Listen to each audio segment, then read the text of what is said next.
এই প্রশ্নকারী ভাইকে পাইলে আমার একটু বুকে জড়ায় ধরতে ইচ্ছা করছে। আমার মাস্টার্স শেষ, বয়স 30 পূর্ণ, পরিবারের সবাই চায় কোম্পানির চাকরি করি, কিন্তু আমার কৃষি কাজ করতে পছন্দ। এত সুস্থ এবং সুন্দর চিন্তার মানুষ, যুবক আমাদের দেশে আছে মাশাআল্লাহ।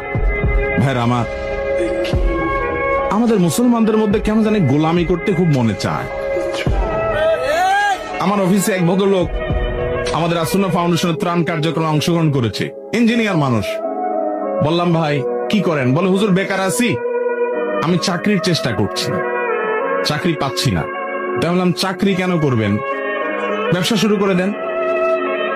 10 কেজি আম কিনে আমের সিজনে রাস্তার পাশে বসে যান।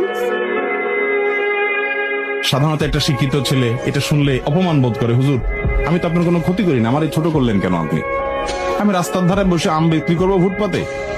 আইআইইউসিতে চট্টগ্রাম আন্তর্জাতিক ইসলামী বিশ্ববিদ্যালয় ওরিয়েন্টেশন প্রোগ্রামে আমাকে দাওয়াত দেওয়া হয়েছে ওরিয়েন্টেশন স্পিকার হিসেবে। আমি সেখানে বলেছি স্টুডেন্টদেরকে যে তোমরা সবাই পড়াশোনা করার পর প্রত্যেকে উদ্যোক্তা হওয়ার চেষ্টা করবে, একটা করে ফার্ম দিবে, ছোট্ট করে বিজনেস শুরু করবে। ব্যবসাতে আল্লাহ তাআলা বরকত দেয়। চাকরি করা হারাম না, চাকরি করা না জায়েজ না, কিন্তু নবী সাল্লাল্লাহু আলাইহি সাল্লাম তিনি এবং অন্যরা ব্যবসার প্রতি উৎসাহ দিয়েছেন। হ্যাঁ, তিনি অন্যের কাজ করেছেন, আপনি চাকরি করেন, এটা দোষের না, কিন্তু আপনার ভিতরে চেষ্টা থাকবে ব্যবসা করার, কারণ আল্লাহ তাআলা বরকত ব্যবসা দেয়। নবীগণের বেশিরভাগই এই জাতীয় কাজকে উৎসাহিত করেছেন। নবী সাল্লাল্লাহু আলাইহি সাল্লাম বলেছেন, আফদালুল কাসবি কাসবুল ইয়াদ, সবচেয়ে উত্তম কামাই হলো হাতের কামাই।